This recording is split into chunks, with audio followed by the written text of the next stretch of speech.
কেউ স্কুল মাদ্রাসায় পড়ালেখার চাপে, কেউ আবার অভিভাবকদের বকুনি কিংবা পারিবারিক বা সামাজিক সংকটেও ঘর ছেড়েছে, যাদের বেশিরভাগই সন্ধান মেলে দু একদিনের মধ্যে।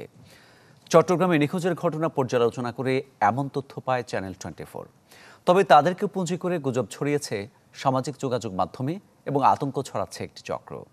নগদের কাছে সব গ্রাহকই প্রিয়, তাই তো সারা দেশে ক্যাশ আউট চার্জ সবচেয়ে কম। কেউ স্কুল ছাত্র, কেউ মাদ্রাসা শিক্ষার্থী, একের পর এক শিশু নিখোঁজের এমন তথ্যে গত কয়েকদিন সরগরম সামাজিক যোগাযোগ মাধ্যম। হঠাৎ করে যা বাড়িয়ে দেয় আতঙ্ক। এইসব ঘটনার সত্যতা যাচাইয়ে নামে চ্যানেল 24। তাতে দেখা গেছে তাদের কেউ 1 বা 2 দিনে নিখোঁজ হয়নি।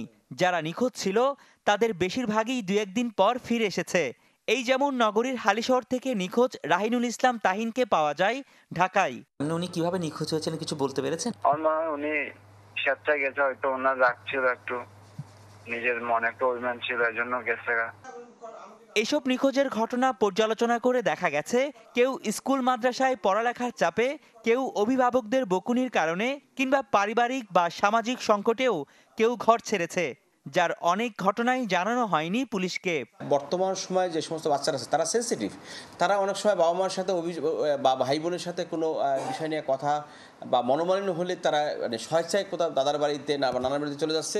2 ঘন্টা 3 ঘন্টা আগে চলে গেছে, 3 ঘন্টা পর ফিরে আসছে এবং ফিরে বাচ্চা পেয়ে গেছে। এই 3 ঘন্টার মধ্যে একটা পোস্ট তারা কিন্তু দিয়ে ফেলছে ওই গ্রুপের মাধ্যমে।